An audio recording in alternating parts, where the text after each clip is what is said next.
Welcome. This is the continuation of faster chord changes in 7 days. In this video, we learn how to cheat. How do you have fast chord changes when you really don't even know how to make fast chord changes? Your chord changes are as slow as molasses, but you want to play with other people, and you should. You should play with other people as soon as you can, and these tricks are going to help you do it. These are some different ways that even though you can't make chord changes, you do these things, you're going to have fun. You'll be playing with other people, and they're going to think you can make chord changes, and really you can't. So here we go. Now, you may play a chord progression like this. We've got 1, 2, and 3, and 4, and then we got to go to the G7 here. 2, and 3, and 4, and all right, we got to go to that F chord, and 3, and 4, and now back to that G7.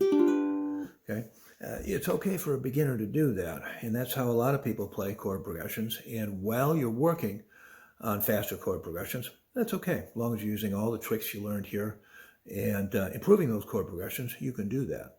But if you're playing with other people, you really can't, because when that chord comes up in the sheet music, you have to be on that chord because it's going to be really noticeable if you hit that chord late.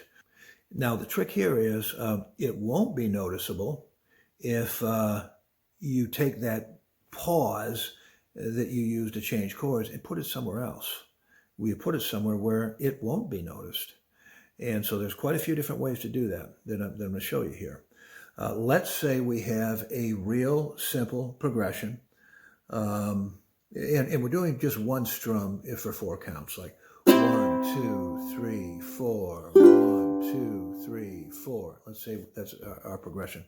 What we can do here is on count 2, we can just take our hands right off. 2, 3, 4, 1, 2, 3, 4, 2, 3, 4, 1, 2.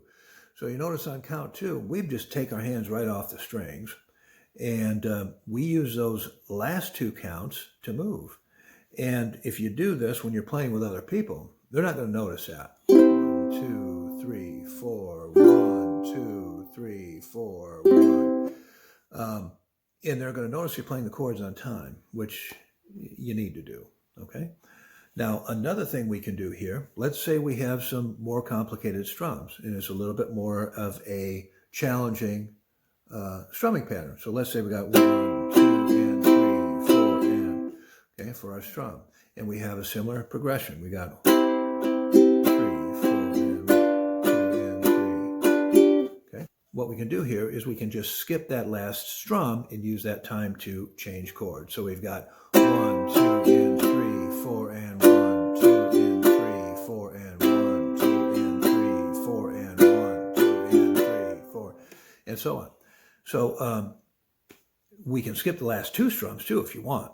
We can just go 1, 2, and 3, 4, and 1, 2, and 3, 4, and 1, 2, and 3, 4, and 1, 2, and 3, 4, and it's not going to be noticed very much. What they will notice is that you're playing the chords when you're supposed to be playing the chords for the new chords. If you're playing arpeggios or a fingerstyle part, what's beautiful is you don't need to fret the note until you get to it. You have time. Look at that, till you get to it. Here's our F. Our G7, we notice I'm fretting the notes when I need to and when I get to the notes. And it might be a good idea if you do a pattern like this to give 1 count to each one. Take it easy and slow. 1, 2, 3, 4, 1, 2, 3, 4, 1, 2, 3, 4, 1, 2, 3, 4. Okay, so those are some tricks you can use. Just use a couple of counts to switch chords. Don't worry about it. Make sure your chords are on time, maybe play an arpeggio, and don't worry about fretting those notes till you get to those notes. And you're well on your way to playing with other people and having a lot of fun, even though your chord changes are as slow as molasses. Now you're well on your way to having fast chord changes and having fun playing with people. Even though you don't have fast chord changes, you will seemingly have fast chord changes. Everybody's going to think you're fine and that you're keeping up with these great tricks. Well, you work on all the other things you've learned in this series to really develop muscle memory and really actually develop fast chord changes. Visit me at playukulelenow.com for more on this. Check out the link below. If you like this, subscribe, hit the like button, and we'll see you next time.